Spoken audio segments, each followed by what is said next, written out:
Oke, selamat pagi buat anak didik kami kelas 6A, 6B, 6C. Bagaimana kabarnya hari ini? Semoga kalian semua sehat dan diberkati, dilindungi oleh Tuhan kita Yesus Kristus. Selamat tahun baru buat seluruh anak didik kami. Dan Pak Guru berharap di semester 2 ini, tahun ajaran 2020-2021, kalian semua menjadi pribadi-pribadi yang lebih baik, dan jadikanlah pengalaman di semester 1 itu sebagai bahan untuk introspeksi diri agar kalian menjadi anak-anak yang baik atau anak-anak yang pintar, yang selalu belajar dengan tekun dan selalu berserah kepada Tuhan. Pak Guru ingatkan kembali kepada seluruh anak didik kami, mohon kita selalu bertekun dalam doa agar pandemi ini selesai dan kita bisa belajar di sekolah dengan baik. Tetaplah jaga kesehatan dan patuhilah protokol kesehatan. Baiklah anak didik kami kelas 6A, 6B, 6C. Hari ini kita akan masuk ke dalam materi kita yang pertama di semester 2. Yaitu ada pada bab 3, yaitu dengan tema gereja. Subtema gereja yang satu, kudus, katolik, dan apostolik. Materi ini bisa kalian dalami dalam buku paket halaman 69 sampai halaman 77. Materi ini ada pada kompetensi dasar 35, yaitu memahami tugas dan sifat gereja. Langsung saja kita akan memulai proses pembelajaran kita hari ini. Maka tujuan pembelajaran kita adalah yang pertama, dengan mempelajari materi ini kalian akan mampu menjelaskan definisi dari gereja. Yang kedua adalah kalian akan mampu menjelaskan awal terbentuknya gereja. Dan yang ketiga adalah kalian akan mampu menjelaskan 4 sifat atau ciri gereja Katolik. Dan yang keempat adalah kalian akan mampu menjelaskan makna banyak anggota tetap satu tubuh. Dan yang terakhir adalah kalian akan mampu menjelaskan 4 hal penting yang dilakukan oleh gereja Verdana. Langsung kita masuk ke dalam poin yang pertama. A. Definisi dari gereja. Sebenarnya pada saat kalian belajar di kelas 5, kita sudah sering mempelajari, mengulang apa itu definisi gereja yang sebenarnya.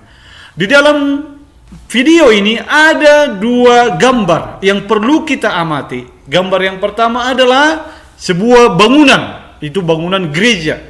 Dan yang gambar yang pertama tadi bangunan gereja, gambar yang kedua adalah beberapa anak atau 5 orang anak berkumpul dan mereka berdoa.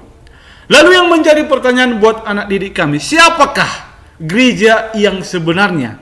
Apakah gereja yang sebenarnya disebut gedung? Gereja itu juga adalah tempat dinyatakan atau menyatakan tempat, tapi gereja yang sebenarnya adalah tertuju kepada kita, umat manusia. Maka bisa kita melihat apa itu arti dari gereja. Kata gereja dalam bahasa Portugis disebut igreja, yang berasal dari bahasa Yunani yaitu eklesia, yang berarti dipanggil keluar. Artinya keluar, klesia dari kata kaleo artinya memanggil. Maka dari asal kata ini bisa kita simpulkan definisi dari gereja adalah kumpulan orang yang dipanggil keluar dari dunia memiliki beberapa umat atau lebih tepat persekutuan orang Kristen. Artinya ini diterima sebagai arti pertama bagi orang Kristen. Maka gereja yang sebenarnya ditujukan kepada umat yang dipanggil keluar untuk mewartakan sabda Tuhan ke seluruh dunia. Oke, itulah poin yang pertama. Poin yang kedua, bagaimanakah awal terbentuknya gereja itu? Gereja dimulai 50 hari sesudah kebangkitan Yesus. Berarti pada saat hari Pentakosta. Sekitar tahun 30-34 Masehi. Yesus sudah berjanji bahwa dia akan mendirikan gerejanya. Hal ini bisa kita dalami dalam Matius 16 ayat 18. Dan dengan datangnya Roh Kudus pada hari Pentakosta, gereja atau kumpulan yang dipanggil keluar secara resmi dimulai. Ketika pada saat itu Petrus menceritakan atau mewartakan tentang bagaimana karya Yesus itu. Ketika orang-orang mendengarkan bagaimana ajaran Petrus tentang Yesus Kristus, maka orang-orang yang mendengarkan ajaran Petrus itu bertobat. Maka memberi diri mereka itu dibaptis. Maka pada saat itu ada 30.000 orang yang menerima khotbah Simon Petrus pada hari itu dan memilih untuk mengikuti Kristus dengan cara dibaptis. Orang yang dibaptis itulah yang disebut dengan gereja awal atau gereja mula-mula. Oke, kita masuk ke dalam bagian C. 4 sifat gereja. Sifat yang pertama adalah satu. Sifat gereja Katolik yang pertama adalah satu. Gereja Katolik juga mengimani satu Tuhan, satu iman, satu komuni perayaan, dan satu bisa kita maknai di sini juga berarti kesatuan iman yang dimiliki oleh umat kepada Allah. Ada banyak hal yang dilakukan untuk menjaga keutuhan dan kesatuan gereja ini, yaitu hidup solidaritas, berempati, dan bertoleransi. Lalu yang berikutnya adalah kudus. Kekudusan dari gereja sendiri didapatkan dari Tuhan Yesus Kristus sendiri yang rela untuk datang ke dunia dan menyerahkan dirinya untuk menjembatani hubungan Allah dan manusia yang pernah dihancurkan oleh adanya dosa. Kekudusan gereja bukan tertuju kepada sikap dan tindakan kita, tetapi kekudusan itu karena karya Yesus sendiri yang rela diselibkan untuk menguduskan kita dengan cara dengan kita diselamatkan dan menebus dosa-dosa kita melalui pengorbanan yang dilakukan di kayu salib. Lalu yang berikutnya, yang ketiga adalah Katolik, umum atau universal. Maksudnya Katolik di sini adalah terbuka bagi semua orang, tidak mengenal waktu, tempat, dan tidak ada di sana memilih suku dan kepada siapapun terbuka. Berarti tidak ada namanya di sini diskriminasi. Oke, yang berikutnya adalah apostolik.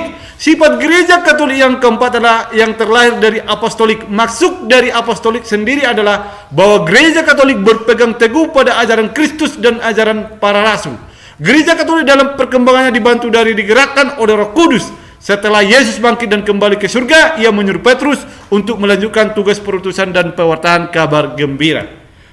Lalu kita akan masuk ke bagian D, makna banyak anggota tetapi satu tubuh. Yesus adalah kepala atau tubuh dan kita adalah anggota-anggotanya. Apa maknanya di sini? Kita semua telah dibaptis menjadi satu tubuh dan kita semua diberi minum dari satu roh.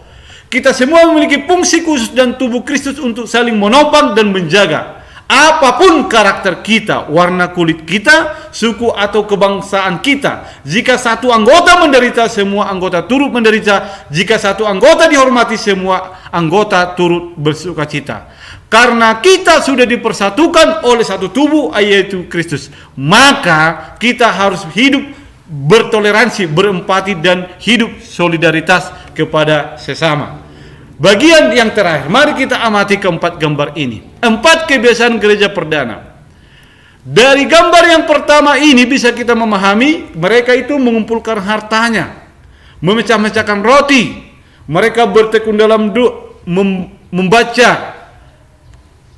Alkitab dan bertekun dalam doa. Maka dari keempat gambar ini bisa kita simpulkan ada 4 kebiasaan yang dilakukan oleh gereja perdana. Yang pertama adalah bertekun dalam doa, memecah-mecahkan roti, persekutuan, dan pengajaran para rasul. Maka dari apa yang dilakukan oleh gereja perdana ini, mari kita semua anak didik kami kelas 6A, 6B, 6C menjadi pribadi-pribadi yang meniru seperti apa yang dilakukan oleh gereja perdana, yaitu dalam hal persekutuan. Mereka itu rela berkorban, rela menjual hartanya lalu dibagi-bagikan kepada orang membutuhkan. Kalau kita bisa meniru sedikit saja dari apa yang mereka lakukan, maka kesatuan gereja ini bisa kita wujudkan di dunia ini. Hiduplah berempati, bertoleran, dan solidaritas kepada sesama. Dengan kita melakukan itu, berarti kita sudah mengikuti apa yang dilakukan oleh gereja perdana. Dan semoga pembelajaran ini menyadarkan kita agar kita menjadi pribadi-pribadi yang lebih baik. Semoga, amin.